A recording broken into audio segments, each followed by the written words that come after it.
탈북자들의 증언에 의하면 전거리 교화소에서 사망하는 사람의 숫자가 한 달에 약 100명에 이른다라는 이야기가 장난 아니지. 있습니다. 근데 영주 씨부터 그 교화소에 이제 들어가시게 된 어떤 사건이 있을 거잖아요. 네, 어떻게 시작이 된 건지. 네, 제가 가정에 이제 맞이에요, 장녀. 그래서 이제 주변에서 죽어나가는 사람들 보면서 내가 맞으니까 중국에 가가지고 돈 벌어서 내 가족을 살려야 되겠다. 네, 이렇게 해서 두만강을 건넜는데 사실 북한에서 계산할 때랑 중국에 들어가서 계산할 때랑 다르잖아요. 중국은 남이 나라잖아요. 네, 그래서 뭐 인신매매까지는 아니지만 지금의 남편을 만나서 이제 애를 낳고 이제 살면서 애한테 굉장히 이제 미안했던 것 같아요. 저로 인해서. 제가 다 민폐의 근원이 되는 거잖아요. 제가 중국에 신분 없는 며느리로 제 남편을 만났으니까 시댁한테도 민폐고 제 남편한테도 민폐고 제일 미안했던 제 딸이었던 것 같아요. 그래서 제가 한국에 가려고 출발을 했는데 2번을 다 이제 북한에 도착을 했죠. 북한이요? 예, 잡혀서. 예, 잡혀서. 아이고야. 예. 북성이요. 그래서 이제 소위 조선민주주의인민공화국 형법 233조 비법 월경에 이제 그 제목에 해당되어서 이제 전거리 감옥에 이제 갔죠. 권윤희 씨는 어떻게 하다가 이 장거리 교화소로 가신 거예요? 저도 뭐 다 북한에서 태어났으니까 진짜 당에 충실했습니다. 저도 당원이었고 군에 나가서도 뭐 그냥 군인들 선전하고 구호도 많이 쓰고 선전화 그림도 많이 그렸고 이제 2월 16일 뭐 김정일이 명절 되면은 그 함경북도 청진시 있는 동상에 올라가는 꽃바구니가 한 420개 정도 됩니다. 그 댕기글을 저도 한 그 사범대학 그 교원하고 교수하고 저하고 한 이틀 밤 새면서 그걸 다 썼어요. 그 댕기글을. 아, 이거 지금 쓰신 것들이에요, 다? 예, 이거 영생탑은 이게 그 한 27m 높이 됩니다. 예, 이거 안전비가 올라가서 그냥 다 글 쓰고 했는데. 아, 이런 일을 하셨어요? 원래? 예, 예. 이런 거 하다가 또 연합기업소니까 대기업이죠. 그리고 거기서 또 신문기사도 쓰고 예, 그랬는데 실제 뭐 북한에서 고난행군 시작되니까 뭐 나도 그건 예외가 없더라고요. 예, 친구들도 굶어 죽고 예, 그런 거 보니까 나도 뭘 먹어야 나도 좀 당에 충실할 거 아니냐. 그렇죠. 예, 그래서 친구 그 소개를 해서 라진에 들어갔어요. 라진에 가니까 중국 사람들이 많습니다. 그래, 저도 해보자. 그래, 그 친구가 애를 한 30장 가져와서 일본 그거 가지고 마린 오징어로 사가지고 갔는데 그 하는 과정에 중국 사람이 소개를 해서 그 남산여관이라는 데 그 104호실이라고 기억나는데 거기에 들어가는 거예요. 들어가는데 저한테 중요한 부탁을 하나 하는 겁니다. 좀 위험한 부탁인데 자기 친척을 하나 찾아달라는 거예요.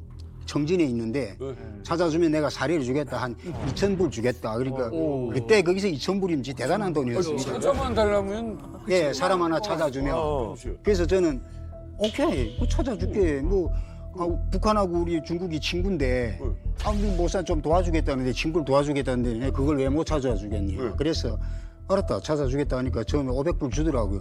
그 좀 좋아가지고 그거 가지고 그 송평구역이라는 그 당원 등록과 가장한테 제가 가서 같은 그 당 기관이 있었으니까 제가 이러이러한 사람 좀 찾아달라. 내가 좀 급히 만날 일이 있다 하니까 그 찾아서 주소 가르쳐 주더라고요. 가니까 그때 70 몇 세 됐는데 정말 딸하고 2분이 사는데 고난하게 살더라고요. 네. 옷도 그 병사들이 입던 바지인데 다 꿰진 거 있고. 그래서 데리고 나 시장에 나가서 식사 좀 시키고 옷 좀 한두 개 사입히고 데리고 라진 들어갔죠. 네. 예, 라진 들어가서 그 넘겨졌는데 그 조선족인즉 북한에 와서 국군 포로를 찾아서 우리 대한민국에 계속 장사한 사람인 걸 난 몰랐어요. 포로였어요? 포로. 일이 크게 됐구나. 그렇죠. 근데 그것도 제가 자각했으면 안 합니다. 제가 아마 그때 자각. 예, 근데 그 사람이 나올 때 출입국 사업소에서부터 이 사람이 계속 그 촬영된 거예요. 보도 15위부가 라진 15위부가. 그분을 찾아달라고 했더니 그때부터 이제 추적을 한 거군요. 예, 원래 이 사람이 한국 드나드는 걸 출입국 사업소에서 다 아니까 이 사람이 라딘을 딱 들어 후창 시간 들어오면 이 사람한테 카메라가 따라다니는 거 저는 모르죠. 그러니까 남산여관 104호실까지 다 찍힌 겁니다. 제가 들어가는데 그거 빼도 박도 할 말이 없습니다. 북한에서 이제 국군 포로 같은 경우에는 이제 계급 제일 낮은 계급이라 적대 계급이에요. 북한에서는. 네, 적대 계급인데 제가 있었던 이제 황해도 첨단 화양이라는 곳이 있습니다. 거기에도 이제 국군 포로가 있어요. 그 국군 포로인지 모르고 그 옆집에 사는 사람이 자주 가서 술을 마셨어요. 근데 보입에서 요시찰 대상이 된 거예요, 그 사람이. 왜 뜬금없이 자꾸 저 사람을 만나서 술을 먹냐. 사실 옆집도 모르는데. 근데 중요한 건 이 사람이 국군 포로인지도 몰라요. 네, 국군 포로인지 모르는데 그 자녀가 농장을 하는 자녀가 있으니 같은 분조인 거예요. 같은 분조라니까 좀 뭐 대화가 좀 됐나 봐요. 그러니까 가서 자주 술을 마셨는데 보입에서 끌고 간 거예요. 끌어가가지고 너 왜 자꾸 국군 포로네 집안에 가서 만나냐? 그러니까 이 친구가 뭐래? 국군 포로가 뭐예요? 하고 물어본 거예요. 그러니까 모르고 만났는데 그 사람은 단련대 갔어요. 갔어? 단련대 보름 단련대 뛰었어요. 그 사람네 이제 접근하지 말라. 그 사람은 우리 사회의 계급 대상이다. 그래서 그 정도로 하는 통제하고 관리하는 것이 바로 이제 국군 포로인데 알고 했든 모르고 했든 그거는 처벌 받을 수밖에 없는 거죠. 알고 했던 모르겠던 어찌됐건 그 탈북을 이제 도운 혐의가 되는 거죠. 그거는 완전 뭐 그냥 그래. 솔직히 쟤도 큰 죄야. 그거. 큰 죄죠. 술 먹은 그 것보다. 대한민국에서는 국군포로를 찾는 게 진짜 큰 그럼요. 그럼요. 쪽이죠. 그러니까 그걸 도와준 거거든요. 그러니까 내가 뭐 무의식적으로 했든 어쨌든 그건 네가 당원으로서 계급성이 없다.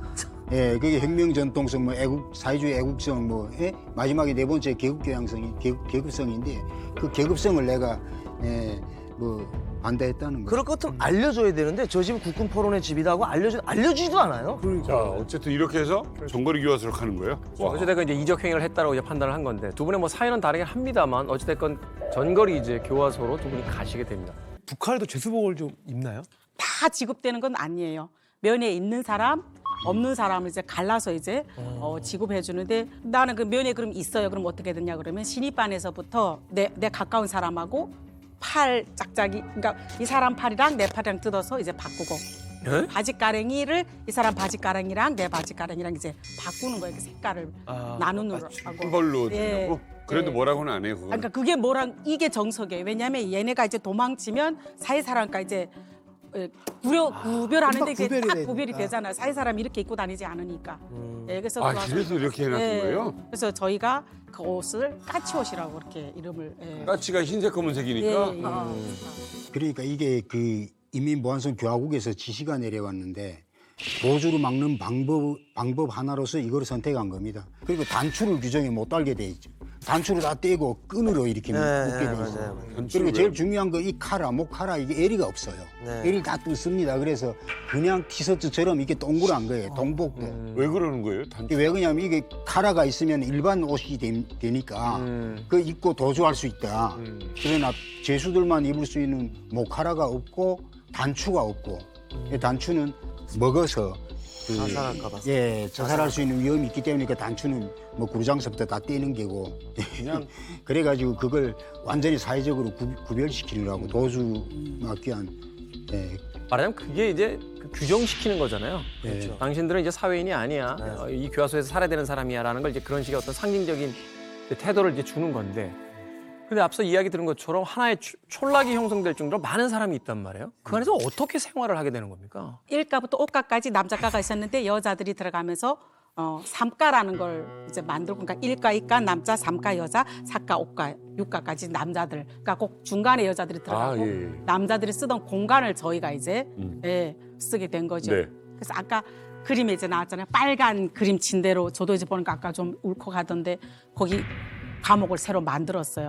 뭐 이제 디귿자로 생겼는데 이제 보면 취장부터 취장 제가 있던 하목반 뭐 그다음에 이제 예, 그리고 이제 뭐 초소 간수들이 있는 그 사무실이 있어요. 네. 간수들 사무실에 또 독방 보는 또 이렇게 방이 또 따로 있고 그리고 이제 진입반 있고 또 군의반 있고 이렇게 10개 정도 반을 이제 크게 만들더라고요. 이 눈초리반이 뭐예요? 눈초리반이 그 원래는 가발반이 먼저 생겼어요. 중국에서 들어오는 머리 막 긴 머리들 많이 들어와가지고 가발반을 만들고 그다음에 나중에 눈초리까지 눈초리반까지 새로 이제 속눈썹을 눈초리. 예 맞아요. 속눈썹을 눈초리라고 만드는데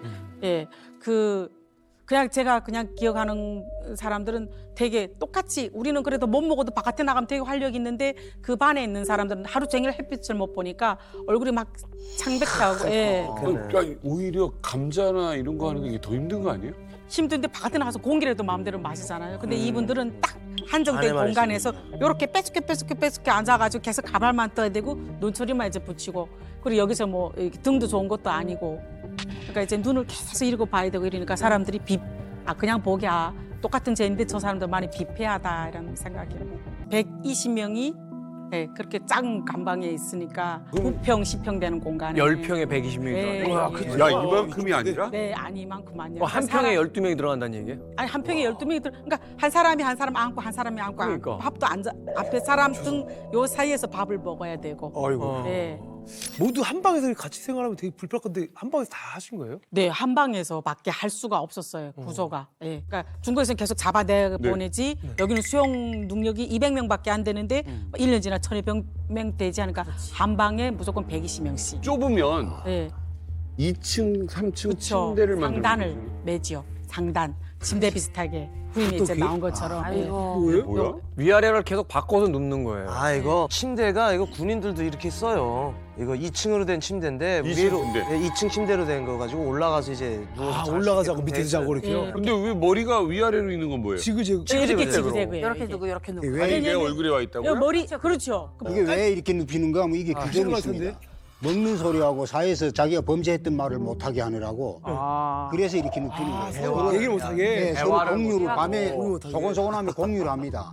내가 어떻게 잡혔다 이런 걸 조심해. 이걸 방지하기 위해서 지기자기 눕히는 거죠. 좁으니까 2층 침대를 만들어 놨는데 이게 말이 좋아 침대지. 그렇죠. 용어랑 뭐 이게 제대로 있겠냐고 이게. 2층 평상에다 그냥 눕히기만 맞아요, 하는 맞아요. 거야. 허리도 위에 사람 허리 못 펴고 밑에 사람도 허리도 못 펴고. 네. 전거리 교화소의 수감자들, 특별히 그중에서도 가발반 출신 탈북민을 이만갑이 직접 만나봤습니다. 이야기 들어보시죠.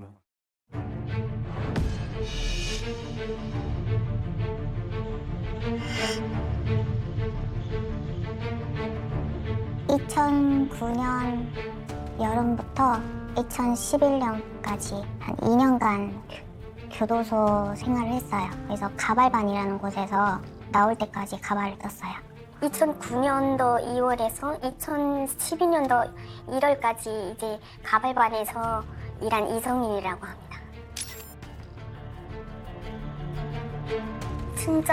진짜 너무 힘들었던 것 같아요. 그걸 만들려고 하는데 해본 적도 없고 정말 촘촘하게 돼 있는 그런 고물망에 그냥 우리 사람이 머리 어리만큼 다 심어야 돼요, 거기에.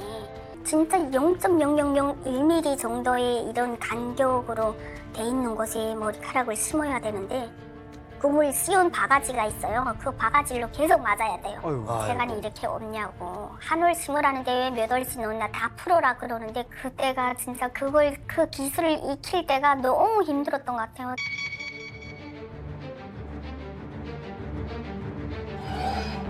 야, 어떻게 하는구나.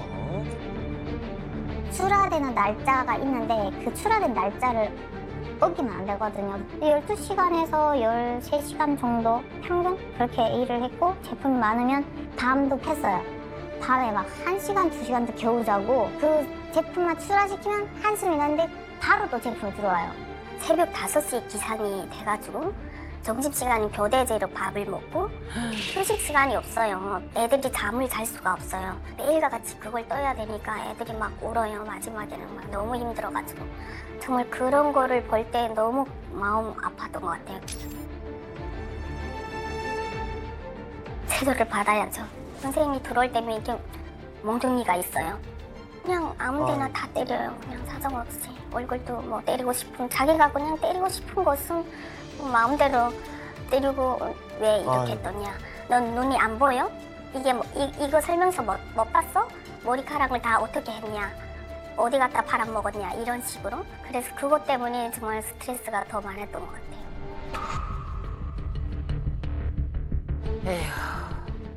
생기름이죠, 식용유.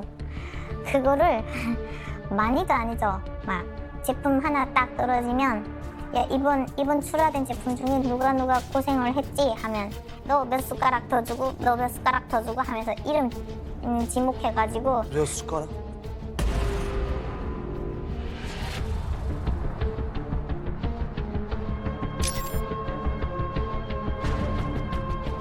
포장이 돼서 이제 그 박스가 들어오잖아요. 거기에 적혀 있는 거 보면 중국 꿀이 이렇게 있어요.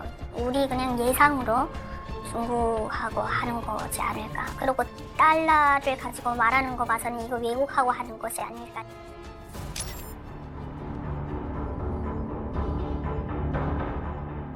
햇빛도 못 보고 가발한 애들은 대부분 제품 많이 든 애들은 얼굴이 진짜 새하얘요.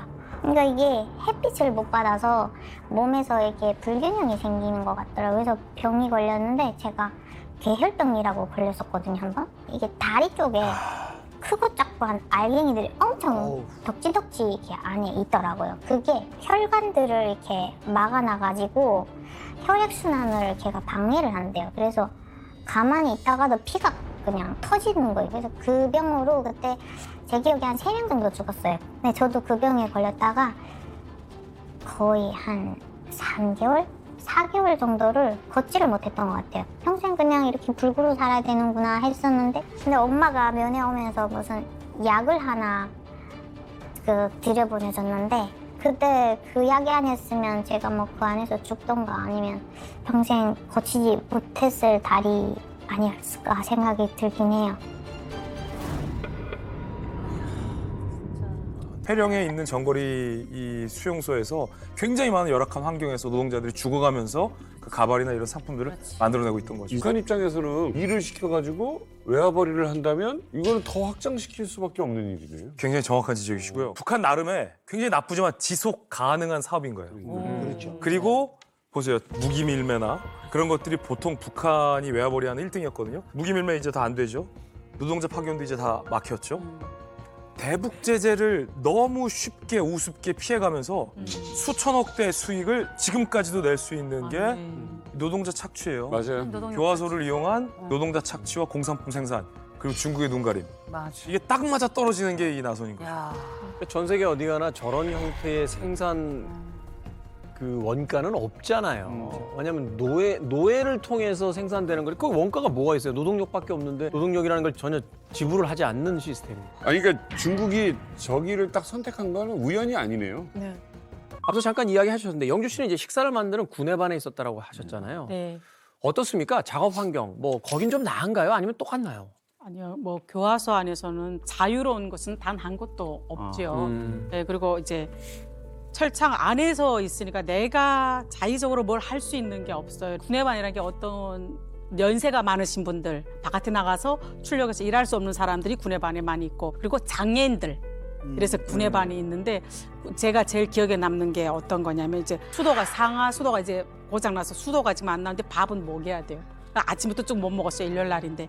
저녁 밥은 이제 먹여야 되는데 그 물 기르러 남자 취장에 가야 돼요. 근데 이제 120명씩 다 그 간방에다 여놓으니까 사람들이 막 그 안에 있는 것 자체만 냄새 나잖아요. 그러니까 교화소 바깥에 그 마당에다 다 풀어놨어요. 그러니까 1,200명이 다 바깥에 나와 있어요. 그 남자 시장에 가서 물을 길어와야 되는데 그 부식 만드는 통이라고 그 철로 만든 거예요.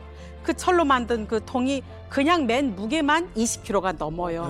예, 여자들이 이렇게 배를 이렇게 나무대 이렇게 길게 해가지고 양옆에 메고 가는 옛날 거예요. 물장수들 들고 다니듯이. 예, 그 물을 시원하다. 남자 취장에 가서 길어가지고 오는데 저는 이제 고민이 많죠. 나는 반장인데 이 물을 1,200명으로부터 사수해야 밥을 만들잖아요. 근데 이제 이 물을 이제 아침, 점심 이제 못 먹었던 사람들이 이제 바깥에 지금 다 풀어놓은 상태인데 이거 어떻게 들어가야 되나 저는 포커스가 거기에 딱 맞췄어요. 이렇게 보안원이 여자 삼가 대문 딱 열었는데 1,200눈이 다 이게 물에 와서 다 꽂히는 거예요. 네, 물통이 3개 지금 들어가는데 저도 별로 체구가 안 큰데 이거 안 지키고 예를 들어 누군가로부터 이 물이 약탈당하고 또 누군가로부터 물통이 엎어지고 이렇게 나는 이제 맞고 현기가 늘어난다. 이게 저한테는 절박한 거잖아요.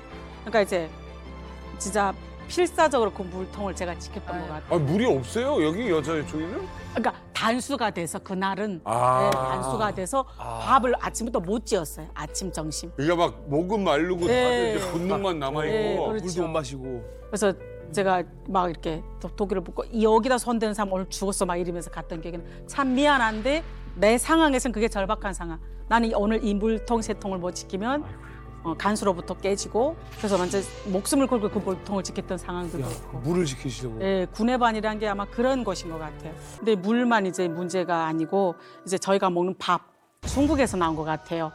저도 중국에 있었으니까 이 포대에 중국 글자 이렇게 써 있는데 곰팡이가 꼈는데 제가 세상에 살면서 이때까지 전무후무예요. 그렇게 이쁜 곰팡이들 본 적이 없거든요. 뭔 핑크, 잿빛, 네이비. 새파란색. 곰팡이 색깔이 너무 많아요. 이 쌀이에요? 가루. 뭔 가루예요? 뭔 가루, 강냉이 가루 비슷한 거예요. 비슷한데 뭔지를 모르겠네. 네. 근데 이제 그 가루를 밥을 찌는데 로에 찌는데요. 야, 세상 그렇게 악취를 맡아본 적이 없어요. 얘가 이제 숙성돼서 그 안에서 썩은 냄새. 그래서 근데 뭘- 우리가 못 먹겠다 할 수가 없어요. 먹어야 돼요. 그래서 제가 그때 치장했을 때 얘를 이렇게 가루를 이렇게 버물버물 해가지고 다 쪘는데 한 소금 다 나갔는데 진짜 맛이 기딱차게 있더라고요. 배고프니까. 달잖아요. 얘가 숙성돼 곰팡이 끼고 숙성이 되었으니까. 근데 너무 기절한 거는 1,200명 중에 한 명도 안 죽었다는 게 너무 기절할 노릇인 거예요. 예, 그 수많은 곰팡이를 먹었는데 한 사람도 안 죽었더라고요. 그래서 그래서 그런 거. 기가 차구나 그런 생각들을 했었죠. 제가. 뭘 줘요? 어떤 국이에요? 어떤 국이냐면요. 통상 저는 까마귀 날개국이라고 불렀거든요. 예년. 까마귀 네, 날개. 까마귀 날개국이 까마귀 뭐냐면 잡아서 끓여요? 양배추를 많이 심어요. 남세반에서. 그러면 이제 좋은 거는 거기에 지키는 간수도 아까 240명 정도 그 사람들 다 분배되고 쭉종이야 그 꼭대기를 이렇게 절여요. 예, 절이는데 소금 자체가 없어요. 그래서 소금이 충분히 들어가야 새파란 색깔이 나는데 네. 충분히 안 들어가서 그러니까 얘가 변색이 돼서 새까맣게 절여진 거예요. 그래서 1년 365일 먹고 제가 출소할 때 막 하루 3끼 그거를 계속 먹으니까 여기가 막 다 새까매지는. 그래서 까마귀 날개국이라고 저희는 그렇게 불렀죠. 까마귀에 날개를 넣는 게 아니고 그 사람들한테는 북한 입장에서는 저희가 살아있어도 되고 안 살아있어도 되고 고만인 사람들이에요. 대체 인원은 얼마든지 있다. 그렇죠. 그래서 입수할 때 명으로 입수 안 되고 개수로 입수돼요. 1개, 2개, 3개 이렇게. 아이고. 예. 사람으로 취급을 안 해요. 아니요. 제가 2010년도에 그래서 제가 인권 사례를 한번 이거 내놨던 건데 지금도 이름을 부르라면 부를 수 있는 애들이거든요. 근데 이게 뱀 같은 거는 산에 하모갈라 갔다가 잡으면은 그 목줄 해서 바로 뺏기면 뱀은 뭐 괜찮고요. 이 쥐는 다 이상하게도 교화소 쥐는 살이 쪘습니다. 그래서 예, 이렇게 큰 쥐가 복도 다니는데 저는 그 수영자들 다 재우고 그 감방을 왔다 갔다 하니까 보다 쥐가 나오면 발로 차면 이쪽 벽에 갔다가 또 살아서 또 뛰는 거예요. 또 달려가서 발로 차서 꼬리지에서 그게 이만해요. 그 꼬리지면 어디를 가는가 하면 허약자들 방. 그거 감시창 열고 야 허약 너네 제일 허약된 게 누구냐? 누구라고 또 상하차반 문 열고 야 상하차 오늘 생일이 누구냐? 생일이라고 그 주면 고맙습니다. 그 지를 그 지를 주는 그 어떻게 먹는가 보니까 어떻게 먹어요? 그 불 때는 그 하구 있습니다 나무 그 밑에 내려가서 그걸 그 털만 구슬려 가지고 어떤 애는 그 먹는데 피가 줄줄 흘러요. 근데 그 손톱으로 뜯어서 내장은 대충 뽑아버리고 그다음에 씹어 먹는데 그 한참 서서 봤어요. 그때 난 생각해서 니 나오라 해서 구워라 그래서 먹인 그런 적도 있고요. 제가 기억나는 거는 그 할머니가 73세 그 교화소에서 연세가 제일 많으셨어요. 그분이 이제 자식이 하나인데 그 딸이 한국에 와 있어요. 그래서 이 할머니가 내몽골 해서 한국 오려다가 잡혔어요. 그래서 이분은 살아서도 딸한테 가야 돼요. 그래서 이제 쥐고기를 이제 먹고 싶은데 제가 이제 반장이잖아요. 이제 감방 안에 들어가서 문 딱 닫는데 이렇게 반짝 그래서 갔어요. 갔더니 자기 쥐 먹으러 가고 싶다. 쥐 어디 있는데? 그랬더니 저기다 묻어놨다 그러더라고요. 그래서 제가 감방문 눈치 보고 살짝 따고 갔는데 손에 뭐 들고 있어요. 보여 하니까 그 감옥 안에 유리가 없는데 어디서 주웠는지 유리 쭉 달고 다른 유리를 요만한 거 딱 들고 있더라고요. 그래서 쥐를 이제 꺼내는 거예요. 쥐를 꺼내는데 다 구슬었어요. 그래서 여기서부터 이렇게 쭉 따서 배까지 딱 따더니 벨은 변속 안에 들락날락 하던 쥐잖아요. 그 쥐가. 그러니까 벨은 다 해서 거기다 묻어놓고 저보고 소금 매달 좀 달라 그러더라고요. 소금 갖다 주니까 이제 찍어서 꼬리까지 다 이렇게 드시는 거 보고 반장 나는 꼭 살아나가야 될 이유가 있어. 그래서 제가 그 할머니 손 붙들고 같이 울었던 기억이 납니다. 먹는 것뿐만이 아니라 이게 수감자들을 좀 고통스럽게 만드는 게 또 있다고. 그 영화 빠병도 그렇고 쇼생크 탈출을 봐서도 아시겠지만 이 수감자들이 가장 두려워하는 게 뭐냐면은 독방 수감이거든요. 이 전거리 이 교화소에도 독방이 있었다고 합니다. 우리 또 권 선생님께서 직접 그리신 그림인데. 기가 막히게 그러시네. 네. 우리 또 권 선생님께서는 여기에 일주일간 가셨다고 해요. 2번씩이나. 저거 주인공이 허일이라고 내가 좀 친한 친구인데 저 안에서 날려 죽이라고 소장이 저한테 이야기했어요. 그래서 저 독방 관리를 제가 했습니다. 6개인데 그 밥을 주고 국을 주고 하는 건 전데 저보고 소장이 네가 이제 국 한 그릇만 더 주면 네가 바깥 들어가라 저 안에 그러는 거예요. 그래서 제가 허일이 보고 야 허일아 너 죽는다. 소리치지 말고 곱게 죽어라.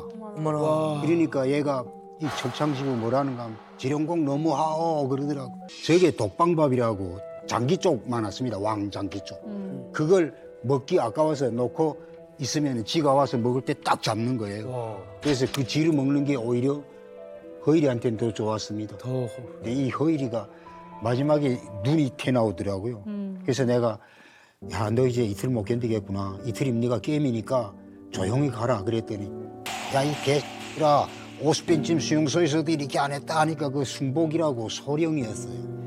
그 물 좀 한 바퀴씩 가져오라는 게. 그러니까 나는 그 복도에서 그 간수히 심부름하니까 1월 달인데 지금인데 그거 기다 치더라고요. 그걸 내가 직접 물을 날라주고 목격했으니까 그 허일이 다음 날로 죽어서 실려 나가는데 어떻게 드나면요 시체가 꼿꼿하니까 손바닥에다 머리를 이렇게 들고 한 사람 다리 들고 꼿꼿한 통나무처럼 가져가서 양말 머리에다 딱 씌우니까 쏙 들어가더라고요. 그래가지고 사체실 가져가고. 21세기에 그 한 국가라고 자신들이 이제 칭하는 곳에서 하고 있다라는 게 이게 과연 어떤 일인지 참. 제가 정거리에 있는 동안, 그러니까 입소해서부터 나는 사람이 아니다는 생각을 많이 했어요. 왜냐하면 내가 사람이라고 생각하면 너무 비참하고 너무 슬퍼서 나는 사람이 아니어야만 여기서 살아나갈 수 있다는 생각을 내가 많이 했던 것 같아요. 그래서 이제 씻는다는 게 거기 안에 수용소 안에 공간은 있어요. 근데 200명이 씻으려고 만들어 놓은 공간에 1200명이 들어오니까 이제 그 세면장을 이제 다시는 사용을 못 하는 거예요. 그러니까 다 밖에서 씻는 거예요. 농산반이니까. 우리가 생각할 수 없는 냄새. 우리가 땀이 나는데 여름에 하루만 안 씻어도 얼마나 이상한 냄새가 나요. 근데 일주일을 안 씻었다고 생각해봐요. 얼마나 그런 생각이 나겠냐. 근데 이제 아침에 출력할 때 이제 내가 오늘 어디서 일하나 생각해보고 어디서 일한다고 그 향에 가면 강하고 얼마 멀지 않아요. 길하고 강에. 길 옆에 바로 강이에요. 그러면 아 내가 저 도로에 오늘 앉아서 목욕하고 빨래해야 되겠다. 주어진 시간은 딱 15분. 그러면 이제 일 거의 끝나고 점심에 밥 먹으러 갈 때 씻어라 그러는데 여기 길은 다 무방비 상태예요. 다 지나가는 사람들 다 볼 수 있어요. 그리고 우리를 데리고 다니는 초병들이 있어요. 뭐 20살, 뭐 22살 그렇게 된 것 같아요. 남자애들이요? 네, 남자들. 이 사람들 창피하다고 우리가 안 씻을 수도 없고 뭐 일주일을 안 씻었으니까 막 미친 거죠. 그리고 어차피 내가 나를 사람이라고 생각을 안 했으니까 내 조카 같은 사람 나를 쳐다봐도 난 괜찮아. 나 씻을 거야.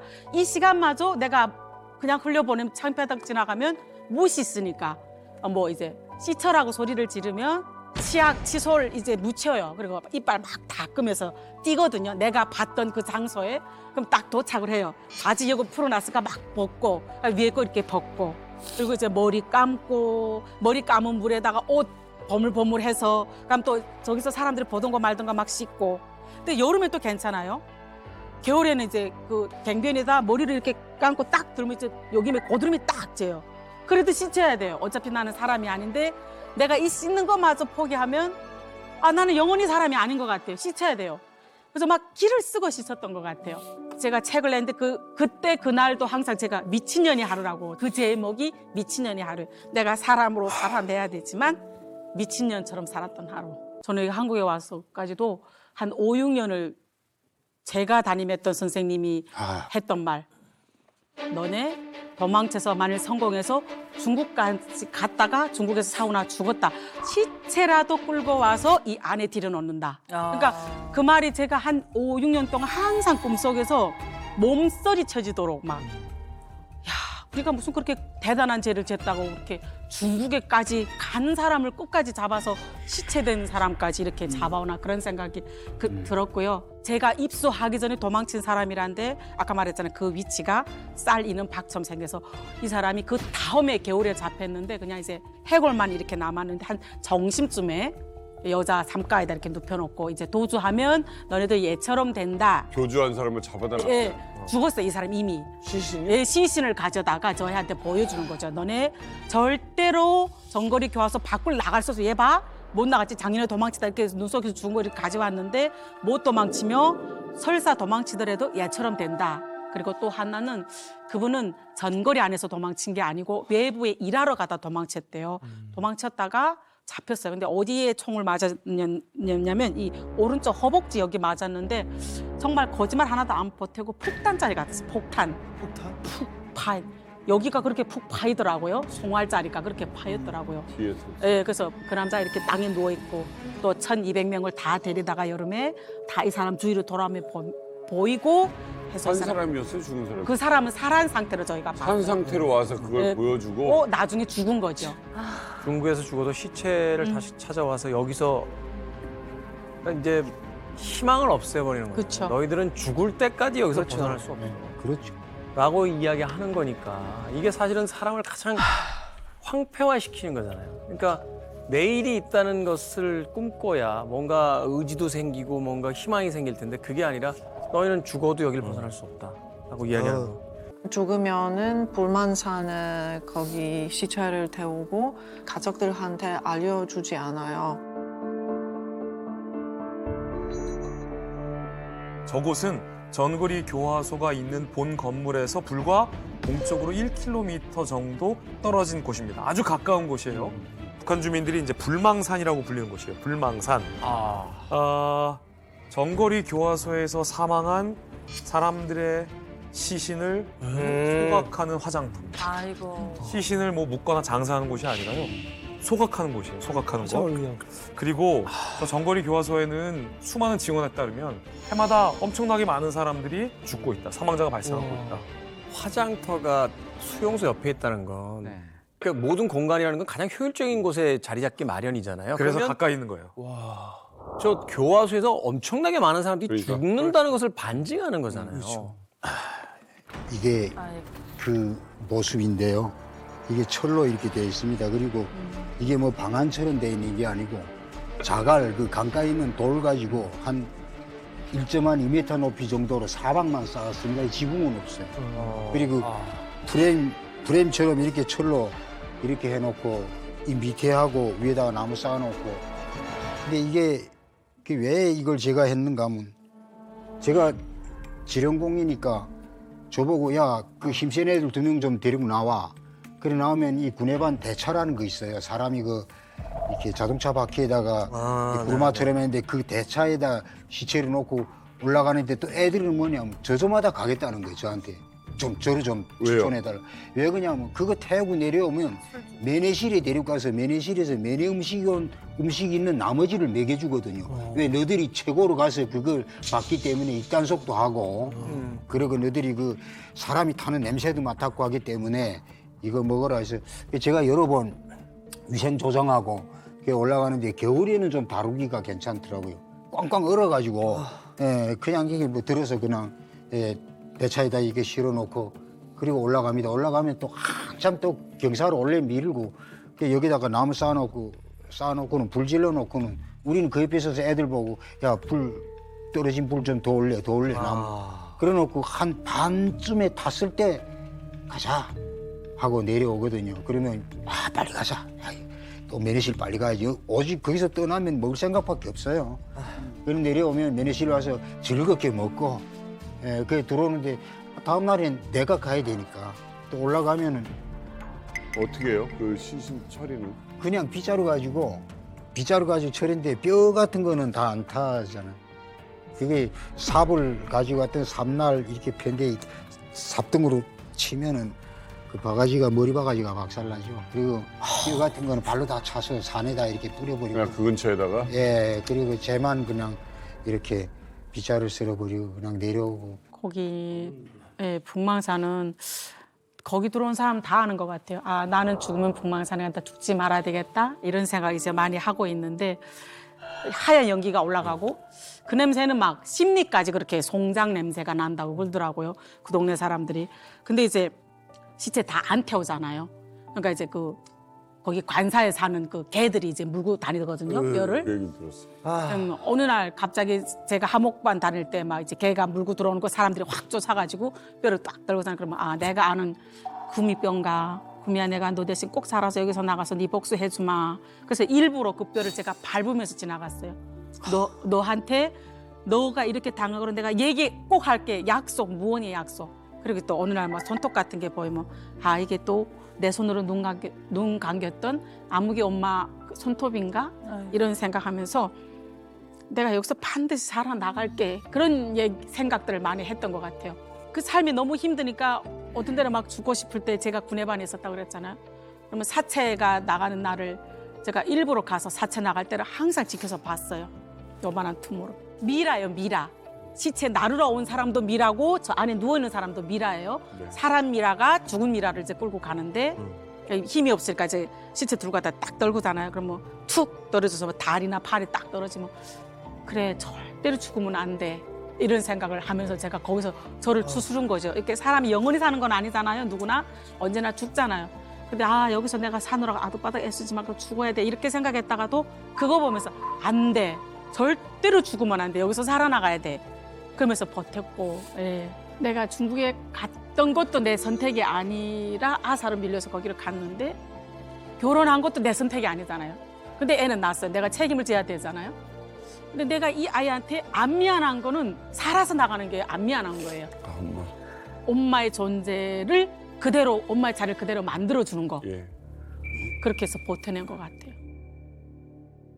저는 제일 생각나는 게 그냥 제가 볼 수 있는 건 하늘밖에 없더라고요. 하늘을 올려다보면 그 높은 담장에서 산 봉우리가 보이는데 그게 하얗게 눈이 왔다. 또 몇 개월 있으면 파랗게 되고 이런 걸 6번을 겪었어요.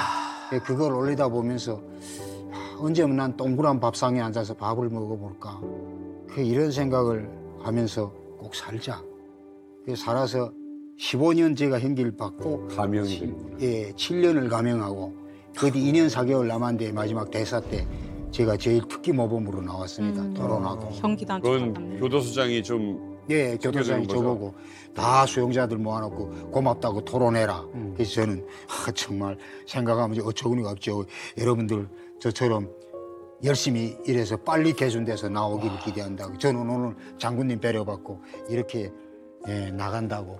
노동소를 만들어 놓고요. 많이 거기에 안정적으로 노동력을 공급하기 위해서 죄도 아닌 죄를 가져다가 계속 집어넣고 이 사람의 죄보다 더 엄한 형벌을 때려놓고 열심히 일하면 감형해 준다. 무슨 선심 쓰듯이. 원래 7년인데 제가 나온 자리에 누군가 또 들어가야 됩니다. 근데 이 정책을 모르고 내만 배려받은 것 같아요. 북한도 어쩔 수 없이 국가라고 자신들이 주장을 하니 북한의 주민들을 강제로 데려다가 강제 노역을 시키고 돈도 한 푼도 안 주고 노예처럼 부릴 수는 없잖아요. 그러니까 그걸 형벌이라는 시스템으로 만들어서 그걸 유지시키는 거예요. 무보수 인력이 빠지니까 그 인력을 보충하기 위해서 이제처럼 어디 가서 달걀 하나, 계란 하나 훔친 애들도 또 잡아오고. 다 구루장에는 지금 이미 준비돼 있어요. 600명 대사가 나오면 구루장 안에 700명이 앉아 있어요. 아유. 참 이건 우리의 상상을 벗어나는 그 인권에 대한 심각한 유린입니다. 북한에서 태어났다는 죄 하나만으로 하루아침에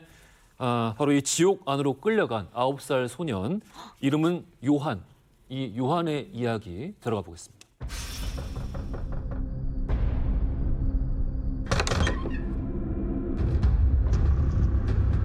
Your husband has committed a serious crime against the nation and the party. Go ahead.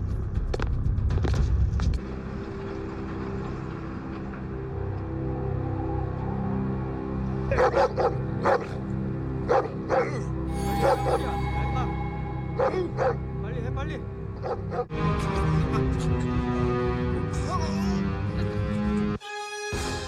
Only through hard work and total dedication will your past sins against our great nation be pardoned.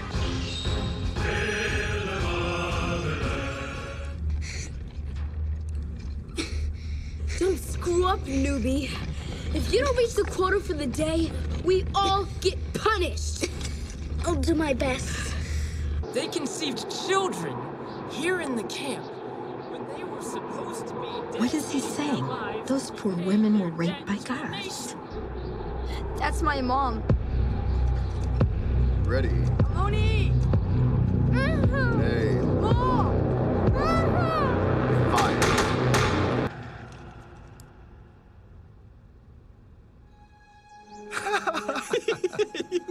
trying so hard. Come quickly. It's your mom. What? Please. Mom? Mom, what happened? Mom. Johan.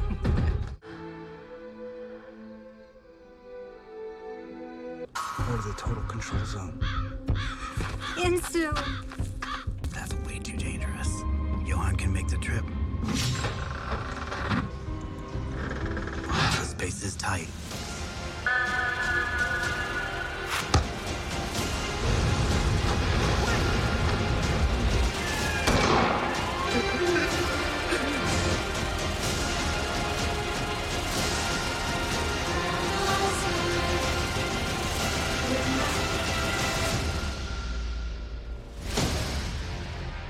또 이게 제가 이 영화를 보면서 처음에는 왜 한국말로 안 나오지? 이렇게 생각했었는데 정말 잘한 것 같아요. 영어로 한 게 영어로 더빙을 해가지고 더 많은 나라, 더 많은 사람들이 좀 이렇게 들을 수 있었던 것 같아요. 공감할 수 있게. 공감할 수 있게. 저는 이 애니메이션을 보면서 감독님한테 정말 탈북민으로서 굉장히 감사하다는 인사를 드리고 싶었어요. 왜냐면 대부분 이제 북한 뭐 여덕수용소에 관한 뮤지컬도 있었고 영화도 있었는데 사람이 연기를 하다 보니까 대중성은 떨어졌던 것 같아요. 아무래도 좀 잔인함이 있고 또 사람이 연기하다 보면 성인들만 봐야 된다라는 의식이 있잖아요. 근데 이거는 애니메이션이다 보니까 인권 교육에도 굉장히 좋을 것 같고 북한의 현실을 어린아이들까지도 볼 수 있다라는 장점이 있더라고요. 그래서 저는 이걸 보면서 정말 전 세계가 지금 전쟁을 멈추고 평화를 가자라면서 평화를 지지하고 있는데 지금 어느 한 곳은 이렇게 완전 폐쇄적인 데에서 뭐 아동 인권, 뭐 인권 할 것 없이 유린당하고 지금 뭐 억압하고 있고 이런데 그런 곳에서 내가 태어나서 자랐다라는 게 너무 다시 한번 정말 실감이 됐었고 보는 내내 목에 가시가 딱 걸려 있는 것 같은 거예요. 눈물은 나는데 화는 나겠고 막 숨은 안 쉬어지고 정말 가슴을 쥐어짜면서 봤던 것 같아요. 거기 가면은 웬만한 사람들은 굉장히 엄청 견디기 힘든 곳이라는 건 좀 사실 많이 알잖아요. 근데 이제 우리 금옥 씨는 어떤 죄명으로 정치범을 그 18회 들어갈 때는 저는 너무 어린 나이니까 이제 한 돌 되기 전에 이제 제가 돌이요? 네. 돌? 그러니까 그러면 태어나자마자 부모님이 뭔 간 거죠. 큰 잘못을 하셨나요? 그러니까 저희 부모님이 잘못된 게 아니고 저희 아버지 동생 삼촌. 제 삼촌이 군사복무를 하다가 미국으로 탈출을 하려고 탈출 시도를 하다가 잡힌 거예요. 성공을 못하고. 그래서 그때 당시에는 저는 모르고 그냥 부모님 따라 이제 간 거고. 태어나서 정신 차려 보니 거기 살고 있는 거예요. 그렇죠. 어느 날 뭐 눈이 트이고 말이 트이고 하니까 이제 거의 수용소 아니고 다 그냥 이 세상이 이런 줄 알고 그냥 거기서 이끄는 대로 살았죠.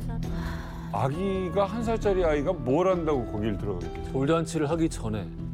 그러니까 이게 이를테면 연자제죠, 연자제. 아, 연자제도 뭐 부모님 하면 뭐 이렇게 감시한다든가 이 정도가 아니잖아요, 지금. 북한에서 정치범인 정치적으로 취급되는 경우는 사실 그야말로 연자제가 그냥 확 개입되는 건데 북한도 나름대로 이제 판사 검사에서 재판할 때도 하다못해 공개 청사를 할 때도 나름대로 기준이 있거든요. 뭐 변호사도 있고 형식적이긴 하지만 근데 정치적인 문제 안에서는 북한의 용납이 안 된다는 거죠.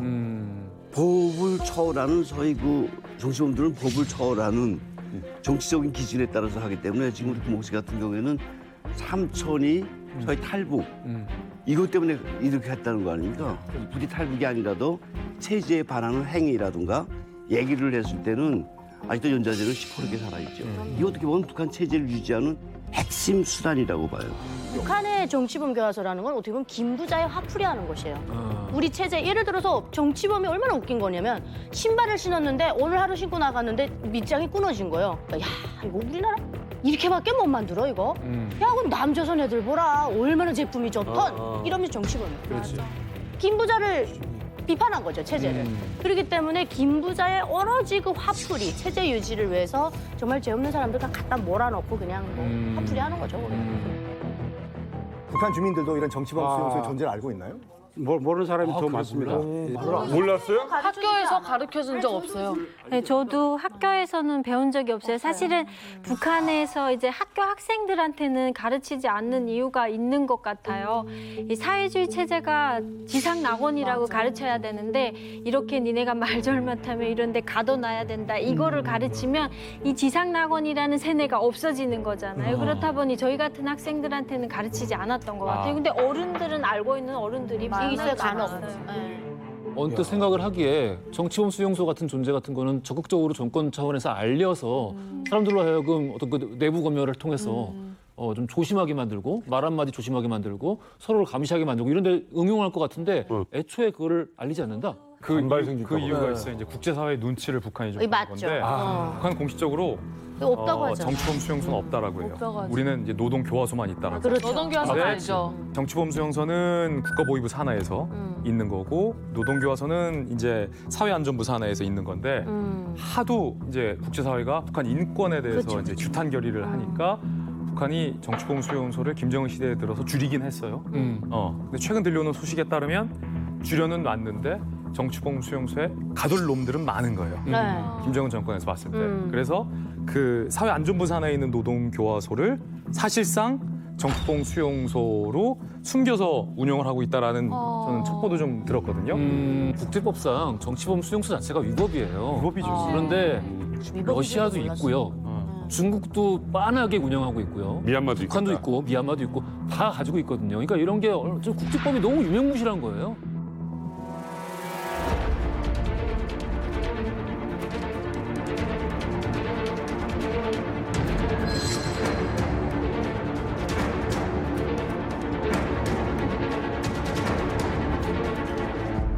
사람을 사람으로 안 봤어요. 정치범 수용소에 있는 사람들. 그냥 개돼지처럼 너희들은 거기서 죽을 때까지 밖에 수용소 밖에 사람들을 위한 상품을 생산하다가 죽어라.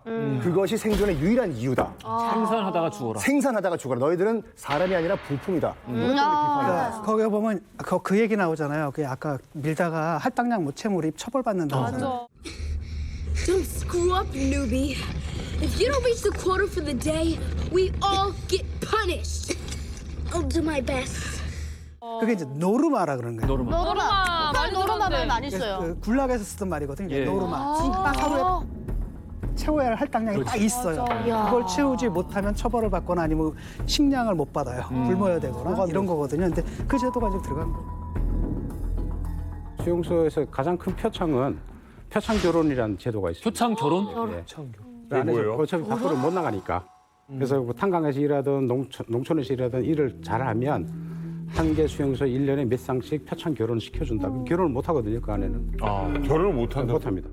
그러니까 이게 상을 주는 개념으로서 그렇죠. 짝을 지어주는 거 빼고는 결혼할 수 없군요. 없습니다. 밖에서 이제 부부가 잡혔을 때는 상관없습니다. 그건 워낙 가족 관계였으니까. 근데 그 안에서 이제 그 가장 큰 표창은 표창 결혼이라는 것인데 그러면 이제 그 합방할 기회를 줍니다. 일주일에씩 이게 주는데 그 뒤에는 또 이제 갈라놓고 같이 사는 게 아니에요? 그러니까 갈라놓습니다. 우와, 갈라놔서 왜요? 일을 잘하면 또 합방 기회를 주고. 이게 뭐야 이거 도대체? 그래서 그게 뭐 하는 짓이에요? 이거 진짜 뭐 하는 거야? 그 표창 결혼하고도 갈라서야 된다고요? 예, 예. 아니 한쪽이 임신하면 아기를 낳을 수 있습니다. 이건 사람으로 보는 게 아니잖아요. 그러면 그 아기는 태어나자마자 정치범이 되는 거예요. 정치범이 되는 거죠. 야, 이거는 충격적인. 너무 끔찍합니다. 그러니까 그 안에 있는 사람들이 아예 정치범 그 수용소 안에 있는 사람들을 진짜 인간 취급도 안 하는 거예요. 저희는. 그러니까 거기서 일을 하다가 누가 죽든지 말든지 같은 동료들도 그 친구를 이렇게 끌어안고 같이 아파할 수도 없고 슬퍼할 수도 없는 상황을 만들어 놓는 거예요.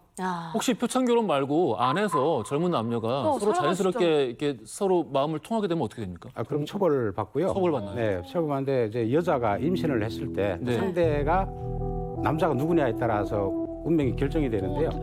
만약에 보이원이 했다 하게 되면 이제 그러면 이제 저 보이원 좀 경고 형태로만 경고요? 해주고 그 애기는 무조건 죽입니다. 왜냐면 같이 그 적가에 동침을 했잖아요. 시키는 사람 적가에 동침을 했기 때문에 보이원도 변절했다 이렇게 판단을 하고 이제 경고를 주고 만약에 경비대가 남자다 그러면 저희는 이제 옷 벗고 집으로 쫓겨가야 됩니다. 그 여자는 이제 죽죠. 당연히. 근데 아니, 정치범들끼리 강제 낙태가 아니라 다 죽여버린다고요? 소문이 나가잖아요. 예. 보이원하고 누가 하고. 예, 보이원이 강간을 했는데 여자가 임신을 했는데 그 여자를 만약에 살려줬고 아기를 살려줬다면 그 안에 있는 수많은 몇만 명의 정치범들이 다 난리 날 거 아니에요. 그래서 조용히 비밀 채용을 시킵니다. 엄마. 근데 같은 죄인끼리 그 허가를 안 했는데 결혼을 지금 아기를 낳잖아요. 그러면 근신처벌 같이 그 탄광에 제일 힘든 곳에 이제 그 처벌을 시키고 그 아기는 띄고요. 그래서 허가가 그래서 아까 얘기하신 정치범 3대를 멸하라는 거는 그 씨를 말리라는 얘기예요. 씨를 말리라고 했는데 자꾸 퍼지면 안 되잖아요. 금옥 씨가 살던 곳 지도가 준비되어 있는데요. 지도를 함께 보면서 이 정치범 수용소의 실태에 대해서 조금 더 이야기를 나눠보겠습니다.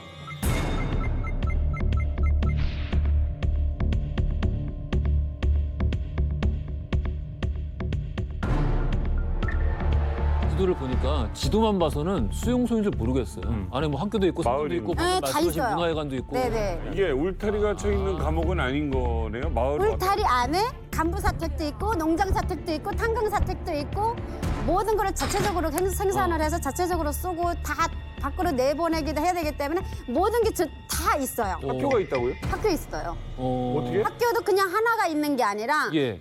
여기에는 진짜 다 나올 수 없는 만큼의 학교가 있어요. 근데 이제 여기는 이제 제가 다니는 학교는 한영학교라고 해가지고 형식상으로 있고 학교도 매일 가요. 매일 가는데 가방 안에는 책도 들어있지만 책보다 거기 그 공구가 더 많이 들어있어요. 일하라고. 호미, 망치는 기본이에요. 망치는 철도에 가서 이제 덜 깨갖고 철도에 그 자갈 깔아줘야 돼서 망치가 들어있어야 되고 호미는 밭에 가서 김을 매던가 강냉이 심던가 뭐 해야 되니까 호미하고 망치는 늘 준비돼 있어요 가방에. 초중고가 다 있어요? 아닙니다. 그거는 없어요. 없습니다. 학교는 하나만 있어요. 중학교 딱 한 개고요. 학년이 없어요? 이제 그 수용소 표창 결혼해서 태어난 애기 있잖아요. 그리고 밖에서 잡혀온 애기도 있기 때문에 수용소 안에는 정치범들이 다니는 학교 있고 보이원 자녀들이 다니는 학교가 따로 있습니다.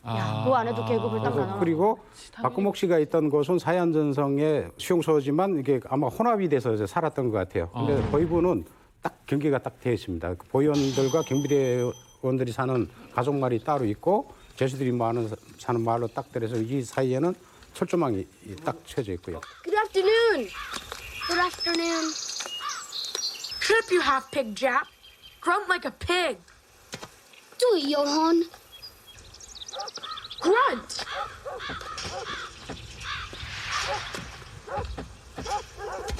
Damn it! Grunt like the pig you are! 이 금옥 씨는 죄가 없는데 태어날 때부터 이런 인생이 주어졌던 거잖아요. 이게 뭐 비인간적인 차별이란 말도 안 맞는 것 같아요. 그냥 스스로 인간이 아니라고 생각하는 사람의 입장이라는 게 얼마나 비참합니까? I have a serious crime to report, sir. Park Ju-mi in the work unit 26 was lazy today and didn't deliver the timber on time. Reduce her rations for 3 weeks.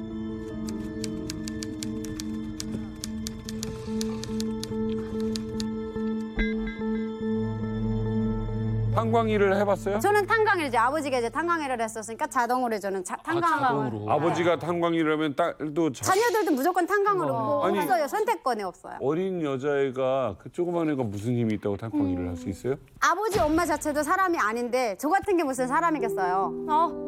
그러니까 당연하게 너도 들어가서 탄광에서 일을 하다가 죽든 살든 사는 거는 알아서 하는 거고 살아있는 동안은 석탄을 캐라. 이 나라의 보탬이 되라 이거죠. 정치범 수용소 경비직은 어떻게 시작을 하게 되신 거예요? 저는 이제 대학 졸업할 시점에 보이부에서 저희 집에 찾아와서 천명 근무하고 정치대학 가는 대학이 있는데 갈래 해서 그리고 좋죠. 그래서 갔습니다. 그래서 저는 이제 갈 때까지만 해도 저는 북한에 이런 곳이 있는 걸 전혀 몰랐어요.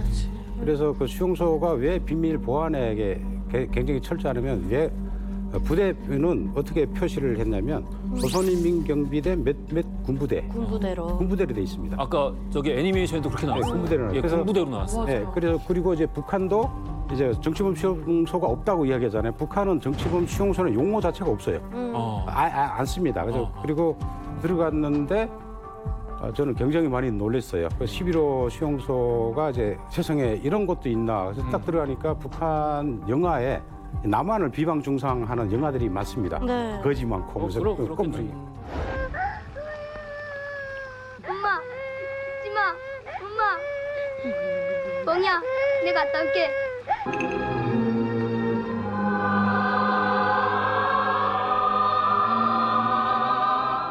그런 영화를 찍는 촬영장인 줄 알았어요. 촬영장. 그 정도예요? 굉장히 많이 놀랬고 그래서 저는 지키는 사람으로 그 수용소에 들어갔는데 무슨 생각이 딱 들어가냐면 야 나는 이 사회에서 죄를 짓고 살면 안 되겠다는 생각이 확 오더라고요. 저항하지 말자. 예. 몇 년 일하셨다 그랬죠 아까? 8년. 8년 동안 일하시면서 초반에 처음 여기 수감자들 봤을 때랑 네. 나중에 한참 일했을 때 수감자들 봤을 때랑 어떻게 생각에 좀 차이가 있으셨나요? 처음 입대해서 제가 3년 정도는 수용소 외곽에서 철책 근무를 썼습니다. 그때 당시만 해도 당국에서 가르치는 대로 저는 진짜 반동들이고 간첩들이고 김일성 배반한 놈들이고 죽일 놈들이라고 했고 그러다가 3년 뒤에 운전병으로 이제 발탁이 되면서 그때부터 정치범들을 거의 1대1로 이제 만났습니다. 그 수용소 경비대에서 2,000명이 근무를 했는데 그중에 1년에 3명을 선발을 해서 운전병으로 뽑았는데 제가 했던 운전병이 되면서 뭐 했냐면 정치범들이 일하는 석탄이나 이런 거를 초소에 실어주고 농산물을 생산하는 거를 옮기고 매일같이 정치범 보게 되고 그리고 이제 밖에서 잡혀 들어오는 정치범들이 있습니다.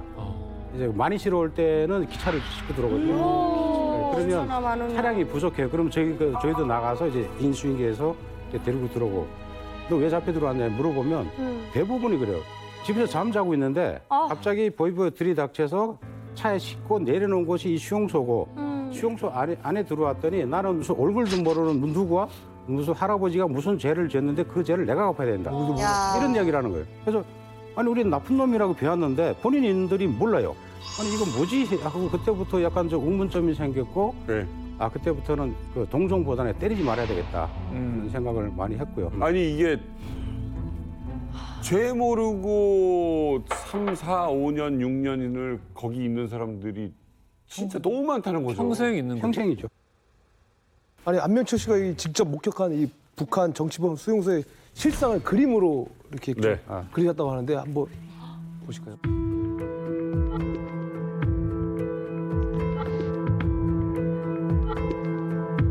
이건 무슨 그림이에요? 이거는 22호 수용소의 본부 구리장인데요. 보통 한 달이나 한 번이나 아니면 그 감옥은 지하에 있는데 햇빛 쬐어 있는 시간이 있어요. 왜냐면 그 안에 이제 벌레들이 많거든요. 벌레 많고 이러다 보니까 그때 거기에 주변에 다 이제 잔디구장이거든요. 그럼 거기에 토끼풀이라든지 민들레 이런 것도 좀 있어요. 그럼 그거 이제 먹다가 이제 걸려서 이제 만든 거였고.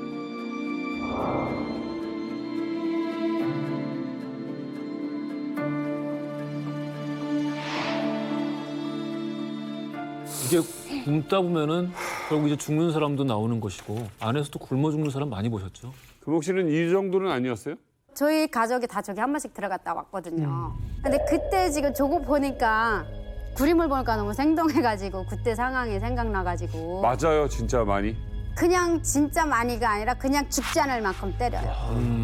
숨붙어 있을 만큼만 때리고 그때 이제 진술 받는 거죠. 이제 네가 뭐 잘못해서 들어왔는지 아냐, 왜 하지 말라고 했는데 했냐, 이런 거에 대해서 치절을 하는 거죠. 그래서 죽지 않을 만큼만 딱 때려넣는 거예요. 굶어 죽은 사람이 있답니까? 굶어 죽는 거는 너무 많고요. 저희 가족도 굶어서 다 죽었어요. 그게 무슨 말이에요? 그러니까 97년도에 이제 저희 아버지가 탄광일을 하다 보니까 폐가 많이 안 좋아졌었어요. 그러니까 한 2년, 3년 전에 아버지가 이제 아파서 병으로 이제 집에 누워 있었고, 그러는 가정에 이제 아버지가 일을 못 다니다 보니까 생활고가 이제 시작이 된 거죠. 그러면서 아버지가 이제 영양실조라 폐병으로 이제 같이 겸해서 이제 아버지가 돌아가셨고 3일 뒤에 이제 저희 이제 여동생이 죽은 거예요. 무슨 병명으로? 그럼 병명 없이 딱 전날 말이 죽는 마지막 한 말이 언니 나 친구 집에 놀러 갔는데 그 집에서 이제 가루로 범복이라는 거 했대요. 근데 그거 다 하고 자기네 먹어야 되는데 이제 우리 동생까지 줄 건 안 됐나 봐요. 그래서 구마야 너 집에 가 그랬대요. 근데 그걸 이제 보고 왔으니까 얘는 너무너무 그게 먹고 싶은 거예요. 그래서 언니 나 누구네 집에 갔는데 그 번복을 하는데 나 가라고 그랬어. 그래서 기다려 언니가 내일이라도 나가서 뭐 줄당콩이 작주 써서라도 내가 너 그거 바꿔서 그 이렇게 교환은 하니까 그래서 바꿔서 내가 너 해줄게 했는데 그거 해주지도 못하고 얘가 그 말 남기고 죽었고.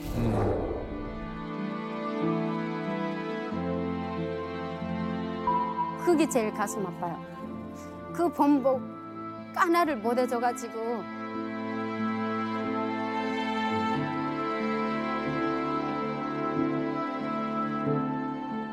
저 같은 경우는 저희 반에 이민학교 2학년 때니까 9살짜리 애가 이제 옆집에 살았어요. 근데 엄마가 먼저 굶어 죽고 얘가 이제 굶어 죽는 과정을 쭉 다 지켜봤는데 이게 한 이틀 굶고 아빠가 죽 한 그릇 가져다 줘요. 그럼 또 연명하는 거예요. 또 한 3일 굶고 또 가져다 주고 이렇게 며칠 굶고 한 끼씩 먹고 하니까 애가 아사로 굶어 죽는다 이런 표현보다는 사람이 그냥 말라 죽는다라는 표현이 더 맞는 표현인 것 같아요. 걔를 봐보니까 점점 애가 여기 강대가 튀어나오고 갈비가 나오고 여름이었는데 런닝 하나 입고 마당에 나와 앉아 있어요. 그럼 앉아 있는 거 보면은 배는 막 이만해요. 임신 막달 같은 그런 배고 여기는 갈비뼈가 아릉아릉한 거예요. 그리고 애가 눈이 그렇게 큰 애인 줄 몰랐어요. 눈만 점점 커지는 거예요. 뼈가 이렇게 들어가니까. 다른 데가 살이 없으니까. 그렇죠. 이게 복수가 차더라고요. 예. 영양실조가 걸리면. 그래서 동네 아주머니들이 제가 이제 가겠다. 우리 마지막으로 죽이라도 써다 주자. 뭐 우리도 다 형편이 어려우니까 가루 한 줌씩 집집마다 모아서 죽 써서 들어갔는데 애가 이렇게 가만히 누워 있는데 입에 그걸 가만히 물기만 하고 삼킬 힘이 없어. 못 삼키는. 계속 눈만 커졌다 작아졌다. 왜냐하면 이걸 삼킬 온갖 힘을 다 내야 되는데 힘이 안 나니까 눈에만 힘이 가는 거예요. 결국은 그 이튿날 이제 한나라로 갔어요. 그런 애들이 사회에도 정말 많았는데 수용소 같은 데서는 얼마나 더했을까. 말씀 듣다 보니까 비슷한 시기 가족들이 몰살 아사로 아사 당한 거지 사실. 아사로 다 몰살당한 시기가 또 고난의 행군 시기로 겹쳐지기도 하고 똑같이 이제 굶어 죽은 사람들에 대한 경험들이 있는데 참 경험의 색이 많이 다른 것 같다는 생각은 들어요. 그리고 또 이제 안명철 씨가 이제 직접 그린 충격적인 또 그림이 또 하나 더 있다고 합니다. 예.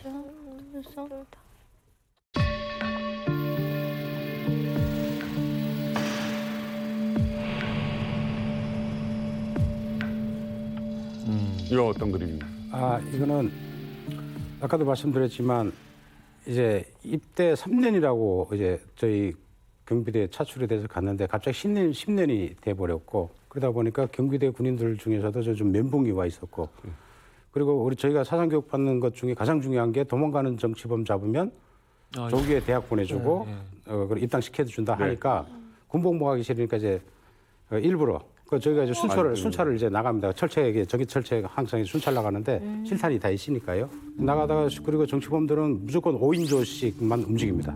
5인조 갖다 움직여 일도 그렇게 하고요. 밭에서 일하는 정치범들을 강제로 철책으로 이제 불러다가 뒤에서 AK 소총으로 다 난사해서 죽인 사건이었는데요. 근데 이 사건이 좀 문제가 됐던 게 이 5명 중에 죽은 사람 1명이 보위부의 정보원이었어요. 보위원이 재수로 유상을 해서 사건 캘려고 들어왔는데 그 중에 이제 사망을 한 거예요. 이제 난리 났었어요. 난리 나갖고 이게 조사를 했는데 이걸 묻을 수는 없고 그래서 그렇다고 이거를 잘 지키라고 해서 자기 역할을 했다고 했는데 그래서 군인 사기도 있고 그래서 조용히 묻고 또 도망가는 정치범 잡았다 이렇게 해서 진행을 해서 이 사람들은 대학은 안 보내고 기한전 승급 형태로만 했던 거고요. 그럼 결국 외부에는 도망가는 사람들 잡은 걸로 그냥 그렇죠. 전 수용소 안에는 도망가는 정치범을 잡았다고 군인들을 교육시켜놓고 실은 이제 그런 거였죠. 이제 자기네 공명심 때문에 조작 사건 한 거 있고요.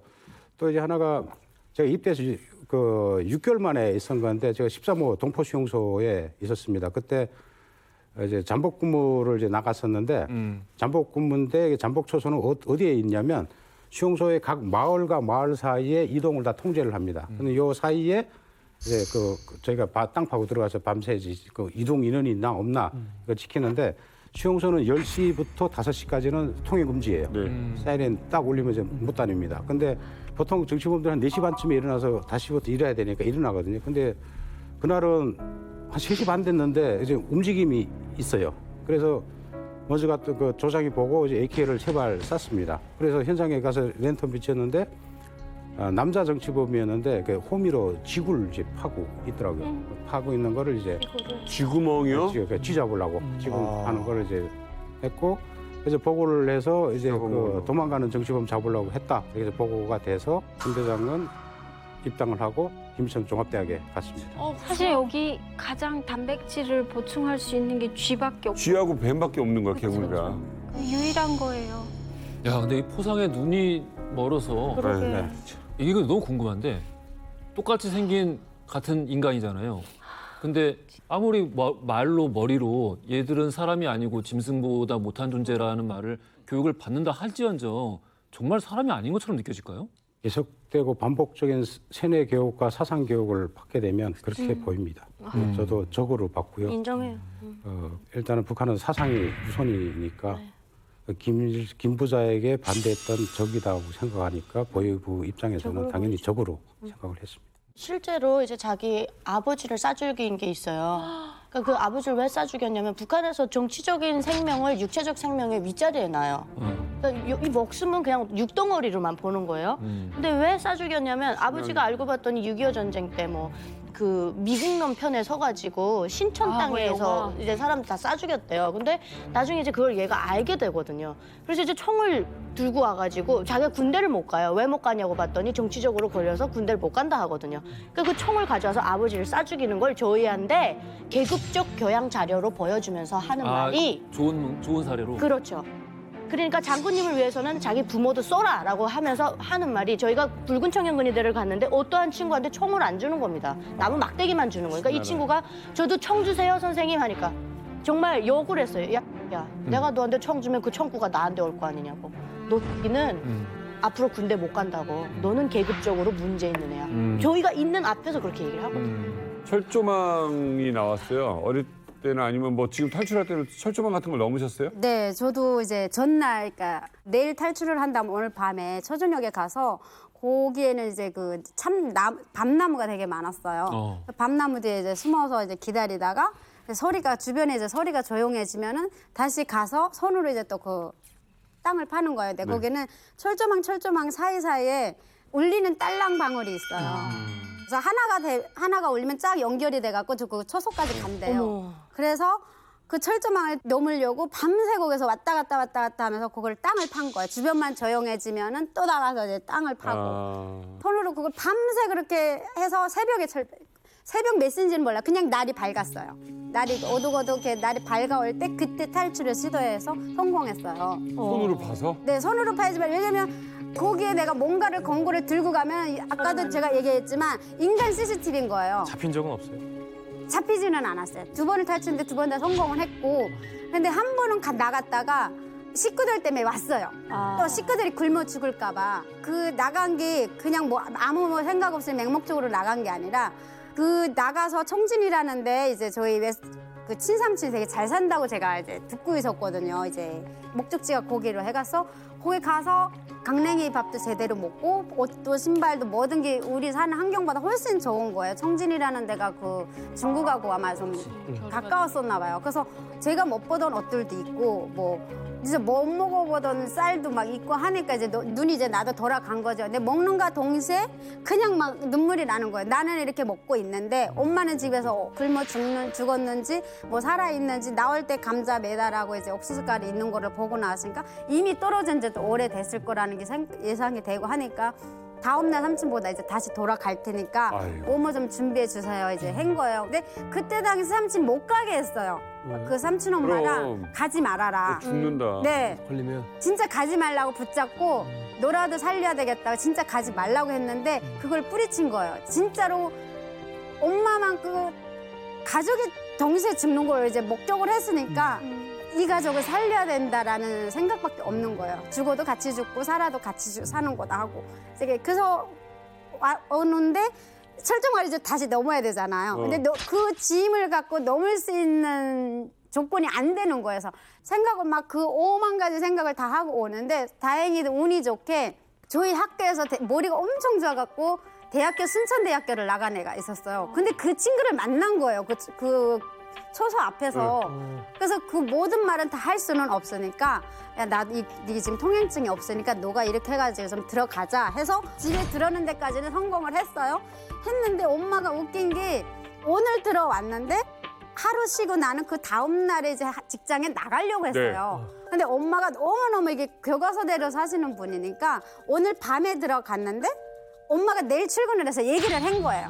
우리 딸이 갔다가 왔으니까 쟤를 좀 이렇게 엄마로서는 이제 좀 하루라도 일찍 보고를 하면 딸이 덜 처벌받는다 생각을 하신 거예요. 감 좋아. 나갔다 왔다고 얘기를 하신 거예요? 하니까 이제 요놈이 왔구만 하고서 이제 그게 확인원이 있어요. 뭐 지가 가든가 뭐 안 나든가 하면.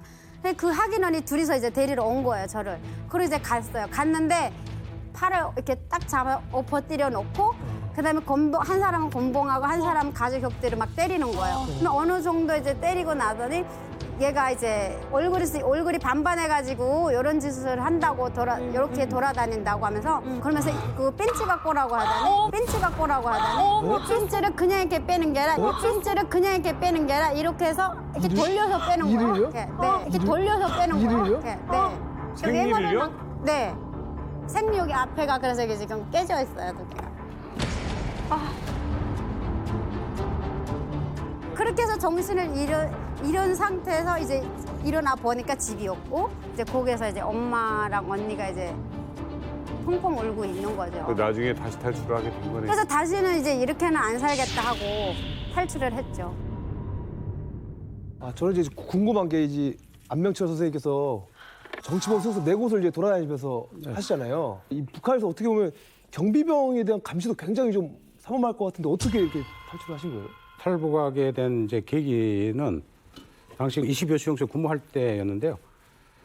고난의 행군이 이제 북한이 시작이 되니까 북한 중앙에서 지방에 있는 식량 배급소들마다 검열관들을 다 내려 보냈는가 봐요.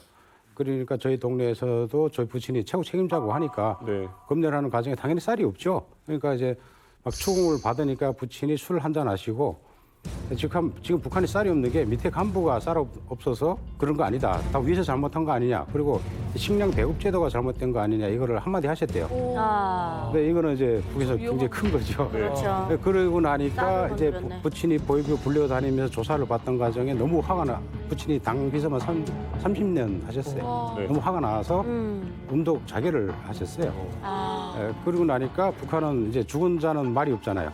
그러니까 저희 동네 식량이 부족한 거는 다 당비서가 헤쳐먹은 걸로 이제 묶어놓고 그리고 연자제를 적용해서 집에 있던 어머니하고 12살 된 여동생을 수용소에 잡아가고 저도 이제 체포를 했는데 저는 이제 수용소 관리국은 국가보위부 직속입니다. 그러니까 좀 그 소리가 좀 복잡해요.